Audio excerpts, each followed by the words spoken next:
Hello, I am Lise Colucci, and I'm one of the life coaches at being.com, where we help you to discover, understand, and overcome narcissistic abuse in toxic relationships. Hello, everybody. How are you doing today? Okay, so I had a question that was asked about closure. So let's just jump in and we'll start talking today about closure after narcissistic abuse. Okay, I'm going to just read what was asked so that we can just start there and make it simpler. Okay, so closure. When you didn't get to have the in-depth breakup, we're over, and after finding out whatever it is you find out that ended the relationship, whether it be a discard or or you leave because you find something horrible out that they have been doing, and it's the that broke the camel's back, so to speak. Another person said he's never going to own his own stuff. She's never going to own her own stuff, whatever gender the narcissist happens to be. So we need to have some way to officially move on, is what it feels like. I think we've all been there, right? There is no real closure that we're seeking from a narcissist. Hi, Karina and Jack. How are you guys? There's no sense of it being final, even because they hoover.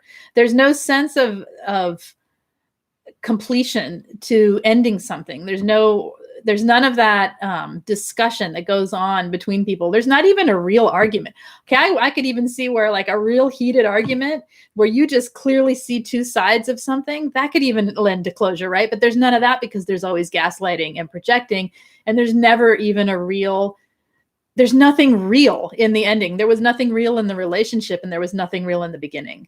So it makes sense that there's no closure because there never was anything real to that you had with them other than your own real feelings and your experience of it being real. But with them, it was never a dynamic of give and take and equality and trying to understand the other person's point of view and actually having true connection and discussion, right? So it makes sense that there would be no closure. The thing about narcissists is, number one, do they have no empathy, which we know, right? And that's what sets it apart from just being selfish. Well, it's the major thing that sets it apart. And they have no ability to be accountable for themselves. They may take responsibility in words, but that's not accountability. They don't have accountability. Without accountability, how can there be closure? You know, when you think about closure and you think about ending a friendship, say you have to end a friendship, or say you have to leave a workplace, and there's real legitimate reasons why you need to leave. Closure would be, hey, I need to leave because XYZ, and the person saying, I understand, and giving you some feedback on the XYZ, right? Or it might be leaving a friendship even where you realize you guys aren't good for each other, and it being a difficult thing to do, but you have a conversation like, I realize I'm not able to be there for you the way you need me to be, and you're actually never around. So it's making it really difficult to be friends. And both sides have accountability, right? With a narcissist, there's only one-sided accountability, and it's ours. And we've been taking that on for years and years and years, or however long you've been with them, as the sole responsibility, the sole caretaker of the entire relationship. And so how can there be closure when it's one-sided? There can't. Okay. Jack says, yeah, and they block you so you can't resolve anything. And then they say they do it to avoid getting into arguments about it. Oh, yeah, because they hate the drama. High web education. So, yeah, so there isn't closure because there's no accountability. Without accountability coming from them for their piece of everything that happened, or even a tiny bit of what happened, without that, there can't be any ending. If you call them on the behavior, you get called crazy. What does that do to the feeling of closure? It just diminishes it. It ends your ability to feel it, right? So, or it frustrates you, or it makes you feel even more of a draw for that need for closure. It's infuriating to be called crazy when all you did was speak your truth. To be told that you're making things up, you're dramatizing, you're vindictive. This is what they'll tell you if you expose what they did to you to them. If you tell them and ask them to be accountable, you'll be told, which you would think would lend to closure. You'll be told all kinds of things. You're crazy. You're being vindictive. You're just hurt. This is what happens when so-and-so, when women get hurt, when men get hurt. This is It's never a matter of accountability. They will shift the ending of the relationship and the reason that they left you into something fictitious. They won't even give a real account of what happened at the ending of the relationship when they relate it back to you or to anyone else. And they'll make up some fictitious reason why this relationship ended. So you don't even get closure in knowing that what you saw as the ending is the same as them as the ending. There's no real communication. Okay, so we know this. This is the dilemma, right? That there isn't a way to emotionally feel heard, to emotionally feel like there's some real ending with a narcissist. Have you guys all experienced that or something similar, where it just feels like this never-ending loop of your own frustration and you almost can't stop thinking about it because there isn't the closure? It's almost like, if I could just get this piece, I'd be okay. I could move on, but you can't. All right. Yeah, I can't love. I'm defensive and aggressive, right? Because you're a guy. And then, with a, yeah, that's, oh, we went blurry. Sorry. All right. So anyway, closure, what can we do? I've talked about this before. I have a whole nother video on closure. I'm just going to kind of repeat some of the things I said, and I'll probably say entirely different things this time based on my same old notes. So here we go. Chloe, what can you do? What can you do? The number one thing, the number one thing that is on my mind is that we need to begin to completely accept, acknowledge, and see that a narcissistic person is exactly what they are.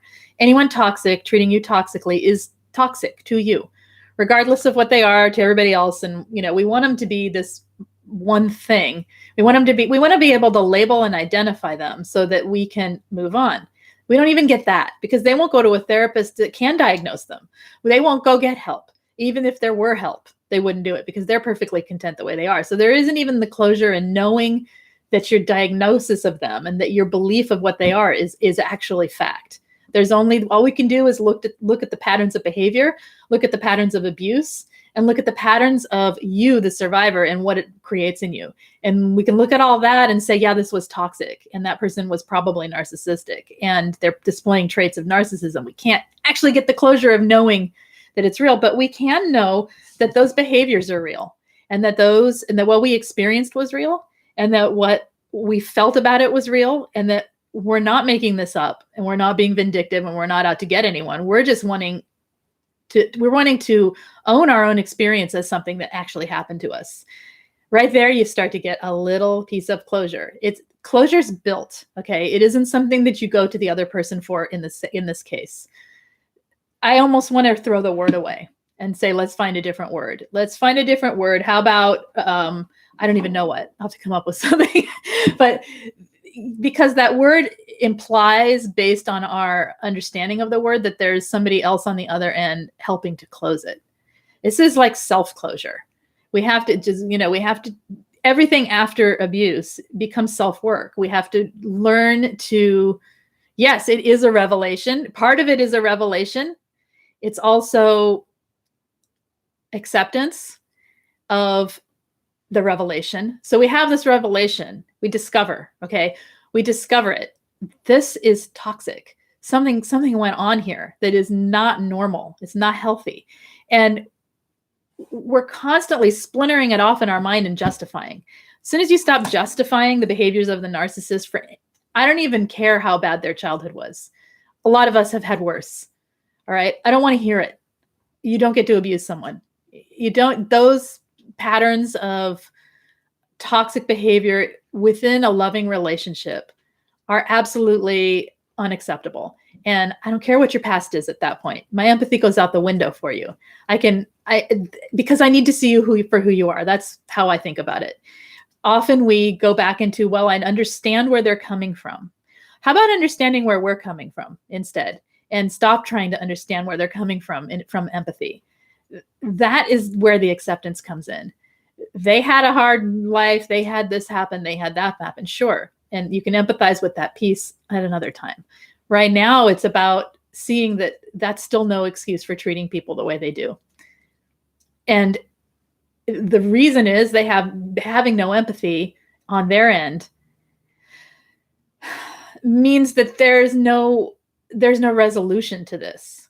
So you have to have the revelation that this is who that person is, how they're going to behave, how they will always behave in every loving situation. Anytime there is somebody else involved and it's intimate, this is what they're going to do. It's going to look different. You're not going to see it because you're going to be on the outside at this point. It's going to happen. And they are incapable, because of the lack of empathy, to change that. That revelation is when you go from discovering to understanding. And in that understanding, you can come to some sort of acceptance about it. Accepting it for what it is. It's extremely painful and it's extremely liberating. Once you get past the pain, and it can be momentary pain or it can be weeks and weeks of it, depending on you and how hard it is to let go of the attachment to the hope and the what ifs. Letting go of the hopes and the what ifs. This is all how to break trauma bonds too. But I think part of getting closure from a narcissistic relationship is also breaking trauma bonds. But the absolute acceptance, radically accepting that is who they are. This is how they operate. And it's not going to change. That understanding is critical, I think, because at that point, your freedom begins to open up. And this feeling of closure, yeah, Jack says liberating, yes, empowering, resolute. It really is. It's super empowering. And I can say it over and over and over and over again to you. Something in you, in your life, whoever's watching this, something in you, in your experience, in your awareness, in your own self needs to find this for yourself. That's what you seek, I think, to find closure. You seek the understanding and acceptance that person is what they say, how they've presented, what they've said, the way they're behaving. That's who they are. All the hope, all of the seeing the good in people, all of the stuff that about you as an empathic person or as a kind and loving person, whatever, your way is not translatable to someone with no empathy. You can't translate it, or very low empathy. We don't know that they have none, right? We can only assume based on their actions. And sometimes we know, but I'm just saying half the time we don't know. We just assume based on their actions and based on their, the way they repeatedly treat people and you. So, hello, Belle. Let's see. Their blocking makes me feel like the narcissist. That's just silent treatment, web education. It's self-protection for the narcissist because they had a narcissistic injury and it's giving you the silent treatment. You're not a narcissist. You're not. You, I can promise. Okay. I know. Yeah, you're not. And I know it makes you feel like one. The thing is, if you had them blocked, you wouldn't know they were blocking you. That's the point. They don't want to talk to us because we see them. Once we see them, so here's the other piece. Once we see them, they know that we see them without the mask on, that we see the truth of who they are, they cannot give you closure because they have to hold on to the fact that you're lying, or in their world, it's not a fact, right? They have to hold on to the illusion. That's what I should say. The illusion that they have, that they're holding up, that their truth about themselves is real when it isn't, right? And the delusions that they have about everything that's going on around them, they have to pretend that that's real. And once we pull the masks off, or once the masks fall off and we see them and they know we see them, how can they save face? They can't. There's nowhere left to turn except to smear you, to abandon you, to run from you, and then hoover and say, take me back as I am. You've seen me stark naked with my mask off. Take me back. And then when you do, bam, you're right back in it worse because you've accepted them back in with full awareness of what they are. You're trauma bonded, so it's not really your fault, but this is how they see it, right? Okay. Do you think that's what sets us apart from the majority of folk now? Which I missed it. Do I think what sets us apart? Mine Catfish told me she would have ignored my lies. Your lies, right? But her morals wouldn't let her. Insane. Oh my gosh. Yeah. They really do think they hold a moral code. A lot of them. They think they hold up high moral standards because what they're doing this is off topic with closure, but this is what I think. I think what they're doing is they have this illusion of what they're this delusional thinking of what their moral code is. It's based on ego. So it's not a moral code that includes other people, really. It can look like it includes other people for the benefit of all, but it isn't really. It's only self-protection. And what they do with that moral code that they have is that becomes a mask. All right. So they put that on as a mask and they walk around operating as if they are that, when all of their actions don't match it. Right. And when the actions don't match it, they just shove it behind the wall of their ego. So they don't have to look at it. There's no accountability, but they can uphold that mask because they present that way. Does that make sense? If I present this way, everyone will think I'm this way, and therefore I am this way. When in fact, I sneak around underneath it all and do all these horrible things. So yeah. Okay. It's exhausting to think about. Like sometimes I'm like, I can't think about it because it's too much to live that way. I can't even know. So let's go back to closure. So what are some things you can do? We understand why it feels so desperately needed, and why why it feels more needed than if you just had a kind of a mediocre, fizzly relationship that just kind of petered out and ended and it didn't have closure. Who cares, right? The closure in that would be we were bored, right? These are heated, passionate, often very emotionally dynamic relationships that end without any sense of understanding of the whys and the hows and the like accountability and the taking responsibility. So we're not going to get it. You got to accept that you're not going to get it. It's a very rare thing to get it. When you do get it, it's almost guaranteed a Hoover, because they're not actually saying, I'm sorry. They're saying, I did these things, and then waiting for you to take them back in spite of the fact that they did those things because they need supply. So understand that even when you do get some form of verbal, what seems like accountability, that's not true accountability. It's just admitting, yeah, I did that, but I did that. Now forgive me and take me back. That's what I heard. I did that. Yeah, I did that. I was wrong. I feel ashamed that I did that. Now you're just going to have to trust me that I won't do that again. What? Well, based on what? Based on what actions? Based on what self-awareness? Based on what accountability? Why did you do that thing? What, go into it. No, they won't. There isn't even, yeah. So you see, it doesn't work. Does that make sense? I'm trying to speak without giving too much personal information, but that's, how it is. All right. You don't have to apologize for being late. You can show up whenever you feel like showing up. When we give ourselves closure and see it, does that set us apart from the majority? I think so. I think it sets us apart from, well, it certainly requires a lot of self-examination. It requires a lot of understanding. It requires a lot of, okay, so here's some ways, let me explain why. Here's some ways to find closure. One thing is, and this may not be what you want to hear first thing. Oh, please don't bark. There's like neighborhood bark chain happening. I'm going to kind of hoping they ignore it. Okay. The part that you may not want to hear is that throughout the relationship, beliefs have been placed in you. Throughout the relationship, things have happened where you become programmed to believe certain things about yourself, to feel certain things about yourself. As you learn to use self-care and find your self-worth and your value, you see yourself in contrast to the way you were in the relationship.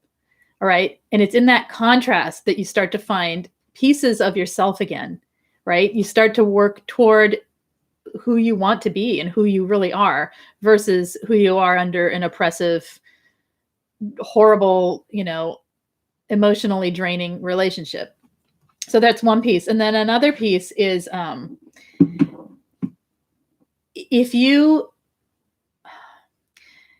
there are reasons we stay. Okay. There's reasons we stay. If you look at the end, especially in a long ending, and this is the part I think people don't like hearing, but it's helpful. Okay. So I'm just going to say it. If you look at why you stayed, all right, why did I stay so long? A lot of people say that. I can't believe I wasted X amount of years. Why did I do that? Well, I don't know why. You tell me why. Why did you stay? I know why I stayed. Fear of change, fear of being alone, fear, not knowing, okay, the big one, is there anyone even out there that would be better? This is all I know of love. This is literally what I know to be a loving relationship. Why would I want it to, what's different? How could it be different? Even though I don't feel super good inside and feel horrible, even though I'm, sitting here in therapy for years trying to figure out what's wrong with me, and not, and also understanding that I'm learning what narcissism is at the same time. All of that, all of the why I stayed can be reprogrammed into yourself. As you work on the pieces of why you stayed, you build closure. Does that make sense how that would work? Like, if you see that you're afraid of being alone and you work toward understanding that being alone is pretty awesome, okay, and start disbelieving the beliefs through therapy and coaching and, support groups, your own work, meditation, reading, journaling, any way you can find to, those are all like whole topics in themselves that I could talk about for a long, long time. But as you work toward each piece and each belief of what is going actually on with you, you're closing the door on the narcissist. Closure is closing the freaking door on the narcissist. Got to get them out of us. It's eradicating them from our everything. They're up in our heads, right? They're in our hearts. They're in our emotions. They're in our spirits. They're in our finances. They're everywhere. So it's closing that door is closure. And the way you close the door is you move towards self, and you move toward the positive things in life and away from the toxic things in life. And it is not about the other person. It ain't about the narc. It just isn't. The narcissist will always be the narcissist. That's what they are. Okay. They are an old pair of shoes you are throwing away, and you're stepping into a new pair and walking away from them. That's what it is. There isn't, the emotional tie to them has to break. And that's where the closure comes in. Is that making sense? It's never going to come from talking it through with them. They can contact you 20 years later and it still won't come, because the accountability will never be there. Even if they display what looks like accountability, again, that's a Hoover. I have a video on that. You can go back and watch it. I'm not going to go in further with it, but it's not what you're needing. What you're needing is most likely to find yourself again. And what you're asking for in closure is, how do I get them out of my head?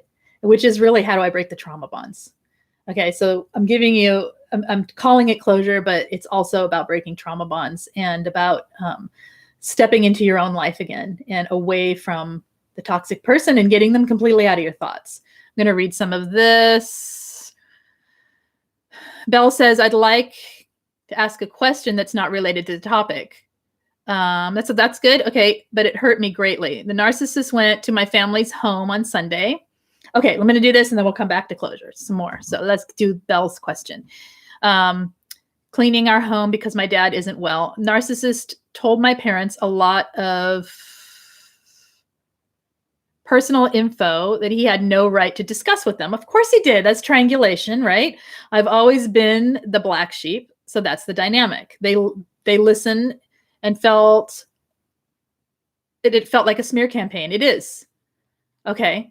I had therapy yesterday, and when I told the therapist I did not feel supported or validated, I later spoke with a clear female friend, with a dear female friend who lifted me up and said I have decisions to make with this therapist. Agree. Yes. I think have a discussion about how you didn't feel validated and why is a fair way to approach it. If someone were with me and they didn't feel in coaching and they didn't feel heard, I would want to know why they didn't feel heard, because sometimes we have to say things to people or like sometimes we're mirroring back to people parts of themselves they don't want to see.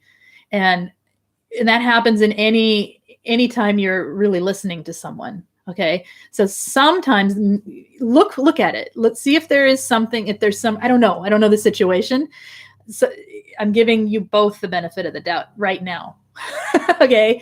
What you're feeling is valid. If you're not feeling validated and you're feeling like it's a little bit of a betrayal from your therapist, it's worth a conversation, and it could be worth moving on. That's up to you. And like I said, I can't see the whole situation and what they actually said to you and why you feel invalidated and what they, what the reason was.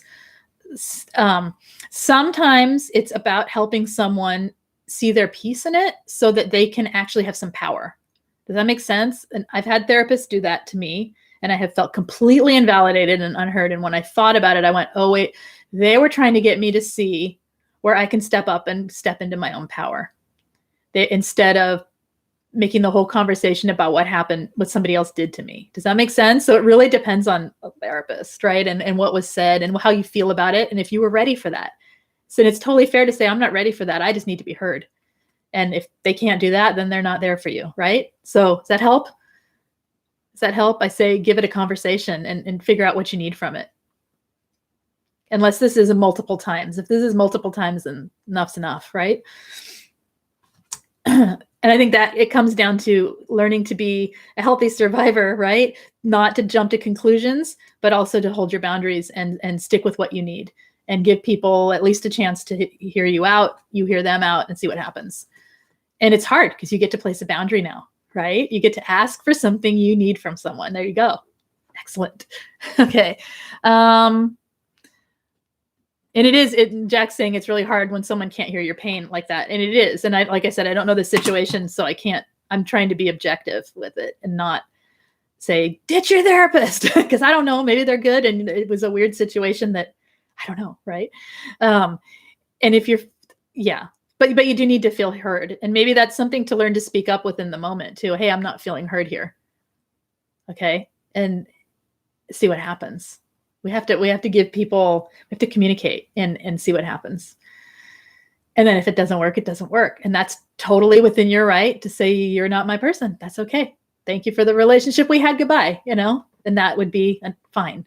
So, I don't know if that helped. Belle is not answering yet. So let's see. Belle says, thanks. I am not sure. I think more time is needed. Perhaps you are correct. I have soul searching to do. I'm willing to look at myself. It is not the first time. Okay. But perhaps the therapist is helping. If it's not okay, here's another thing. Your style and their style may not match. You may need a lot more of the nurturing type of thing, and you may need something different, and that's okay too.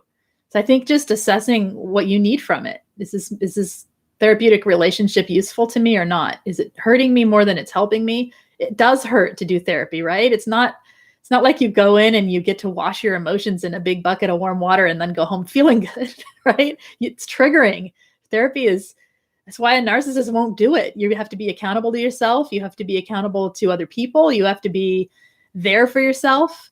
It's all part of healing, right? And it's difficult. It's all difficult. And even in coaching, we have to have experiences sometimes that are not, they're not always yay at the end, right? So yeah, it's a little less that in coaching, but it's more in therapy in particular, it can be painful. And again, if this is not the first time and you have spoken about it and it's their style versus your style, it's maybe just not the right fit, and that's okay.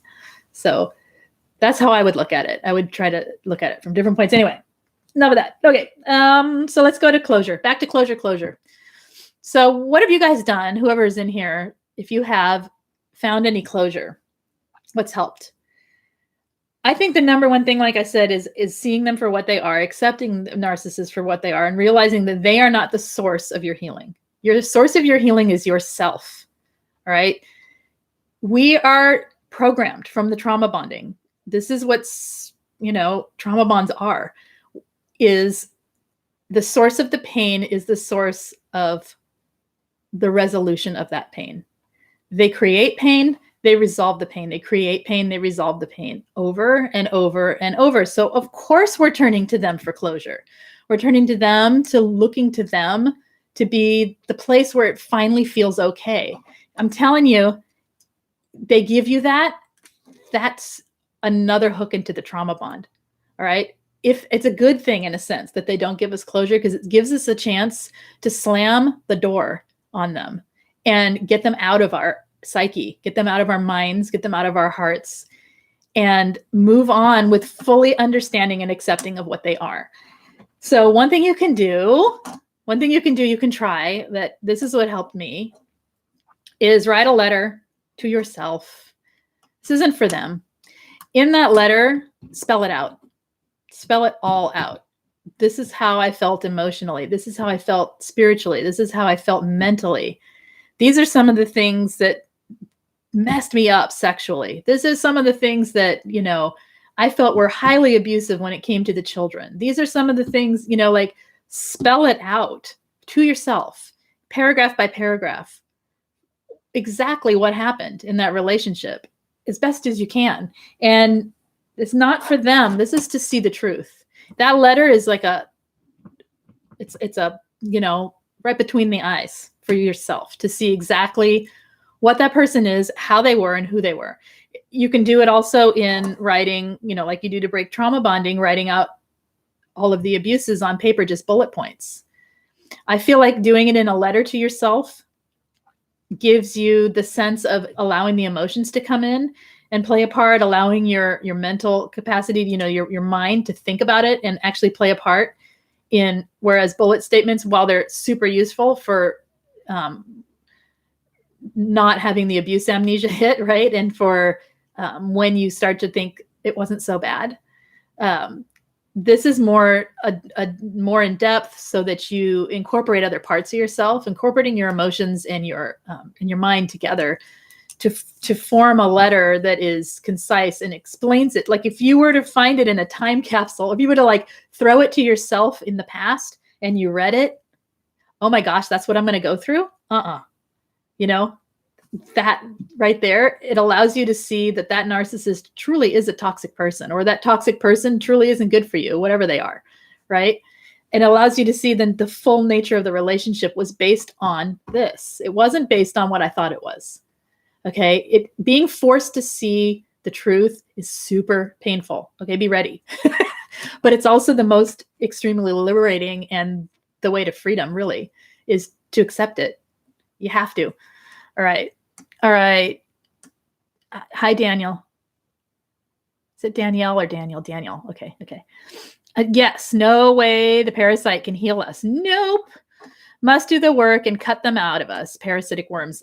Exactly. There's no way. You can see that's just the cycle, right? It's the same. The need for closure is the need for a Hoover. Basically, it's the need for the love bombing.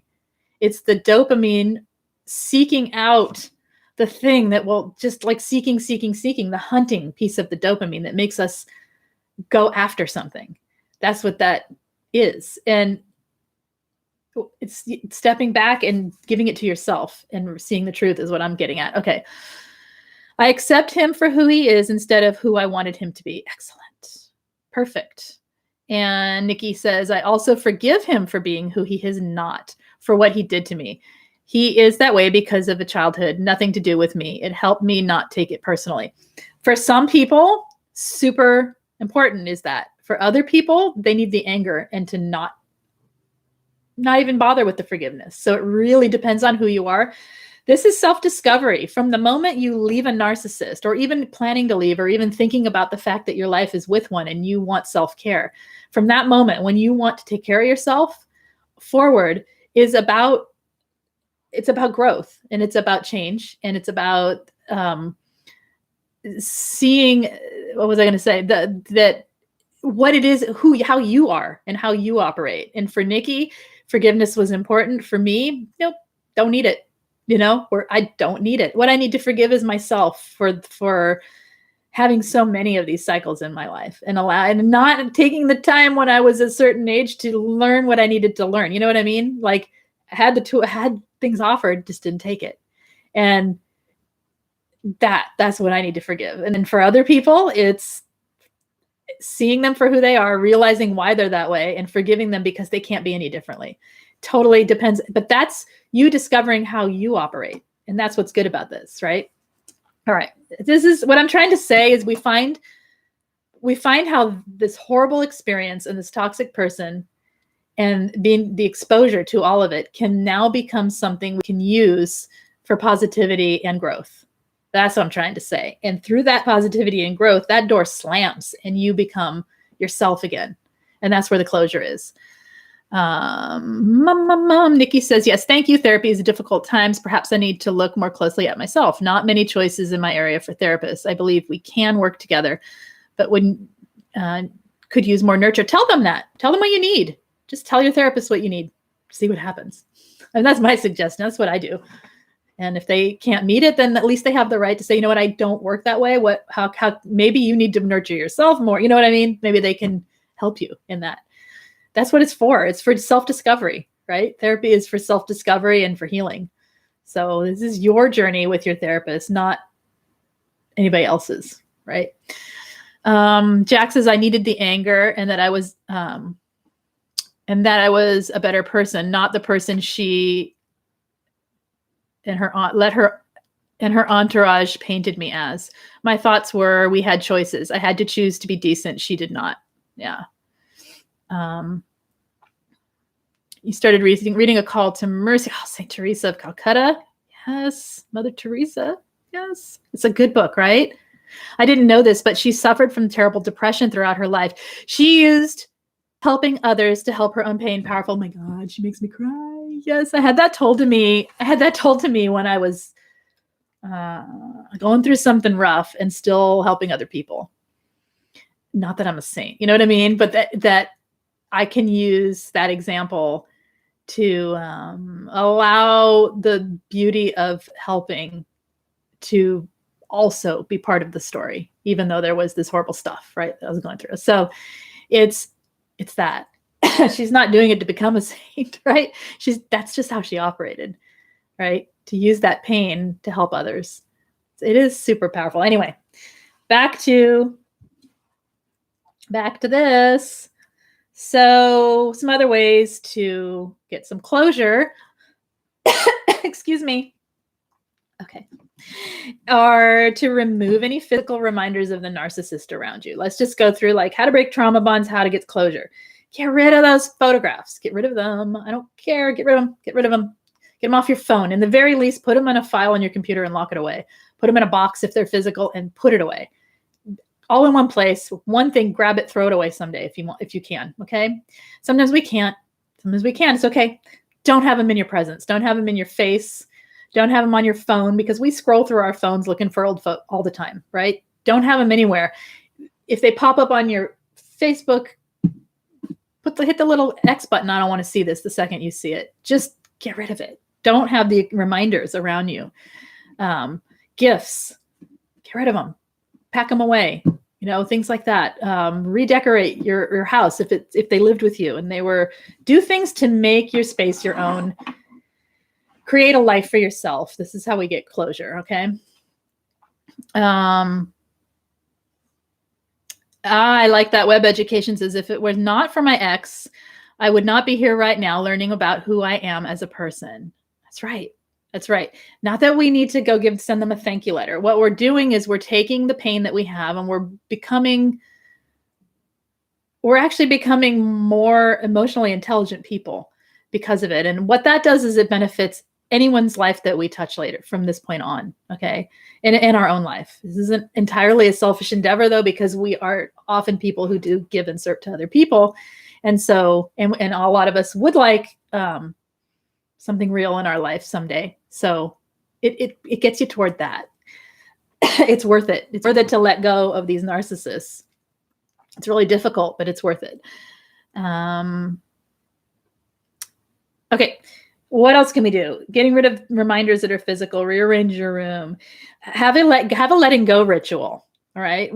Write that letter to yourself and then do something, put some little points of it. Maybe write something that the parts that you thought were real that aren't on a piece of paper and burn it or shred it or whatever it is. Do something, whatever calls to you. Do some kind of letting go ritual for yourself.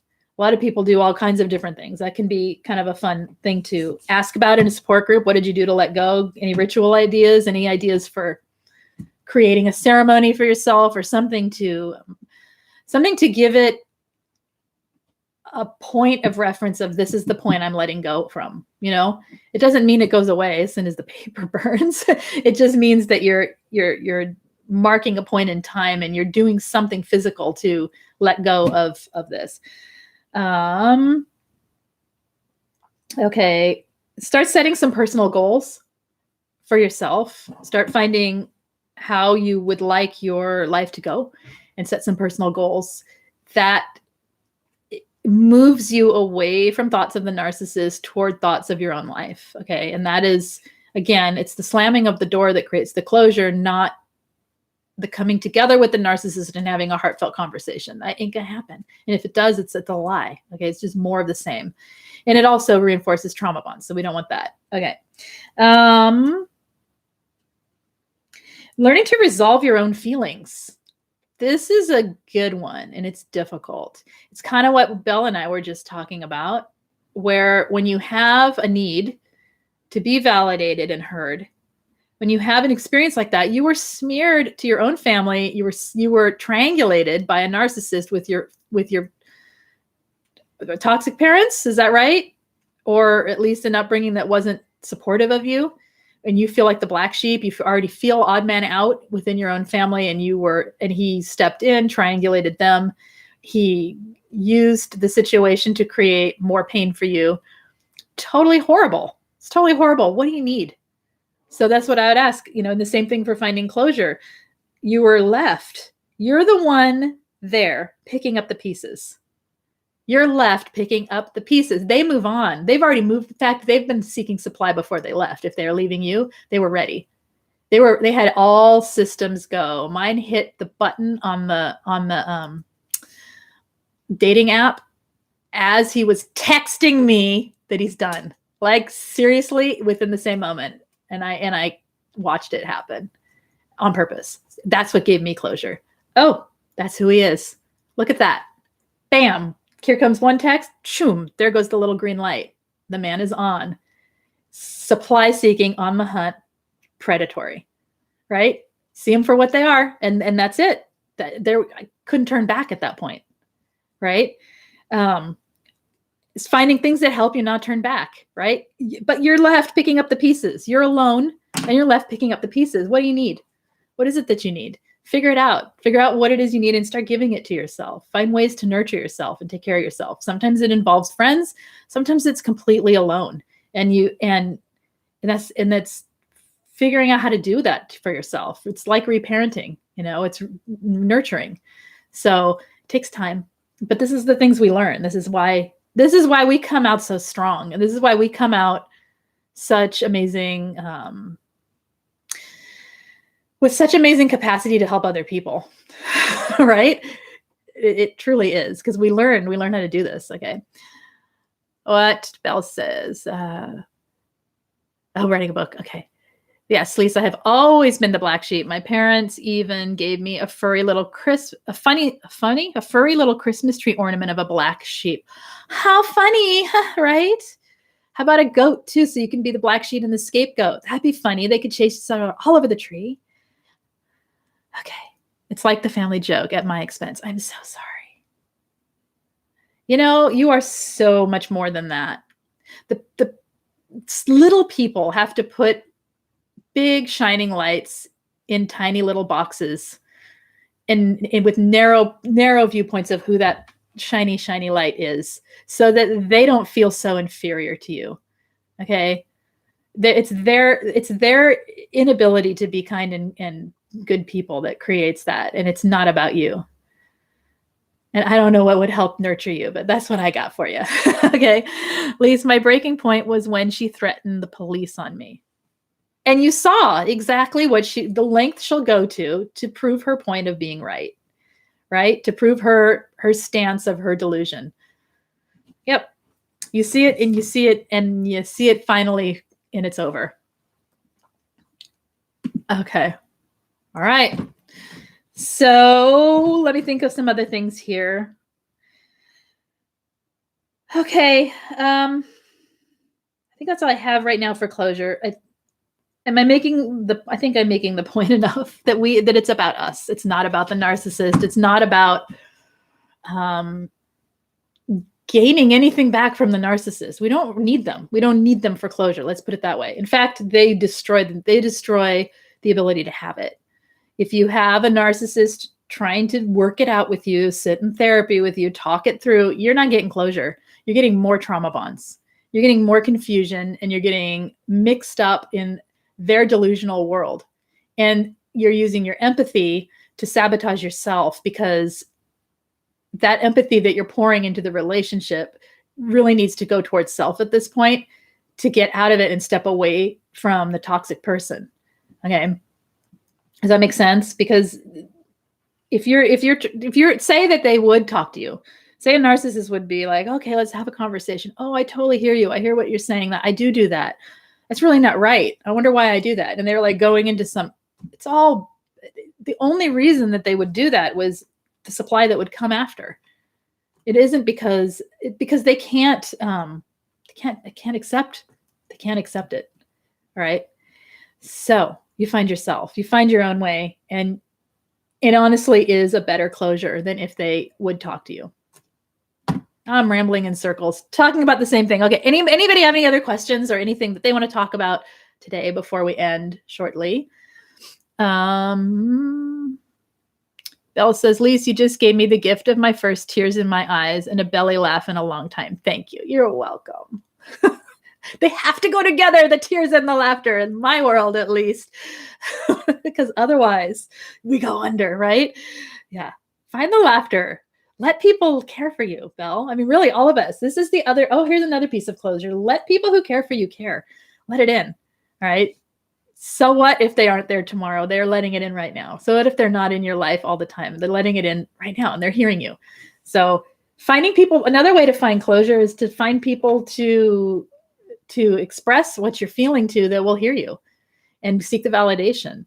Can't tell you how many coaching calls are just that, just needing validation, like true, real validation for what's happening. And being heard and having your individual story listened to and have it matter, right? Feeling like a lot of times what we're asking for with closure, I mean, what is it you're asking for? If you're looking for closure, ask yourself, what do I need? What am I looking for? A lot of us, it can just be as simple as feeling like you matter, feeling like your story matters and like you're heard, right? So find ways to get to be heard. Listen to yourself, listen to others. That can help. Okay. And let's see. She was watching me online for loads of a few months. I messaged to say hello and say, I don't want her. And an hour later, the police were at my door, of course. Because Web Education says I have been doing a lot of visualization and thinking about all the times I did not listen to my gut. It makes me feel much better. Excellent. Excellent. Because you start to see where you have power. You have an amazing gift of intuition. Aha, my body tells me, right? I have that. My body tells me when something's off. I don't listen. I can beat myself up for my past, or I can use that information to go, okay, that's a gift. We don't all have that. I can use that to keep myself safe in the future as best I can, or I can use that to, understand what's going on in the situation versus what I think is going on in the situation. So it's good. Lisa, I remember you said you can't visualize. I cannot. You can't either. Just see black. Right. It's just black. I can only think in words. Right. Words and intuition. Right. It's like big picture intuition without any photo, without any imagery. Yeah. I found out it's called aphantasia. Exactly. And it's something called image streaming can fix it. Oh, you know what? I'm going to tell you, I had one visualization. I had a memory of why, it was huge. It was why I personally am addicted to the push-pull in relationships. If someone pushes me away, it's the carrot that draws me in, right? And I have to fight against it.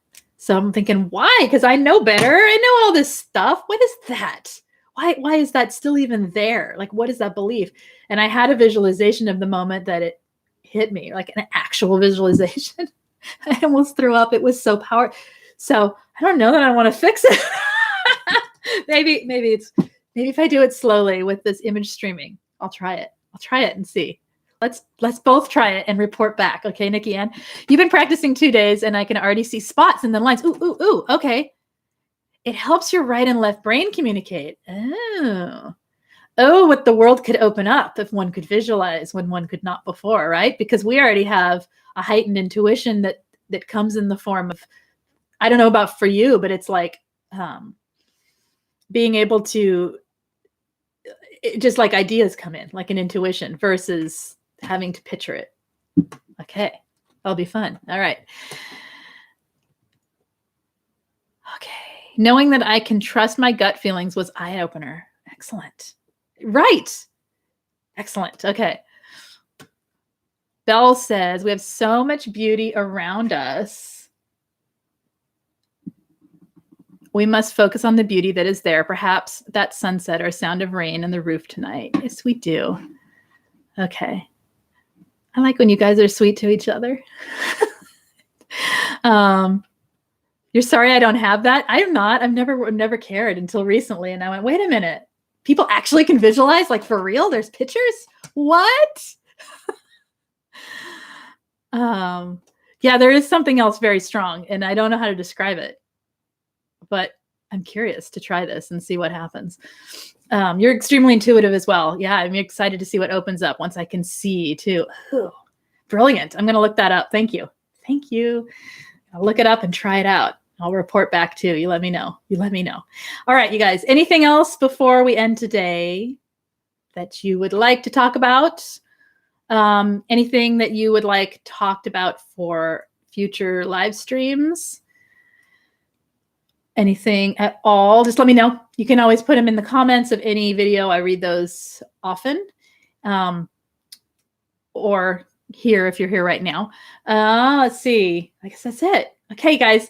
If you have not hit subscribed and you're watching this and you enjoy this, hit subscribe and get notifications of upcoming live streams. I'm trying to come on 3 to 5 times a week. I'm at 3 right now. I had to skip yesterday from a headache, but we'll get back on track. And yeah, so that's that. If you would like text notification of when I go on live, I text 5 to 10 minutes prior to streaming. And that is the only text you will receive. Send me a message at 33222 and put the words Lise Live, LISELIVE, all one word, and you will receive your notifications. And that's it. If you liked this and this was useful and this topic was useful or anything else, hit the thumbs up, please, so I know which topics you guys enjoy the most and can get some more of those going. Okay, you guys take care. I will see you Thursday at the latest, hopefully. What are we talking about Thursday? Ooh, it's a good one. I don't remember. I have it written down. It's a good one, though. There's a good one Thursday. Come tune in. All right, we'll see you later. You guys take care, and thank you. Enjoy talking to all of you. Bye-bye.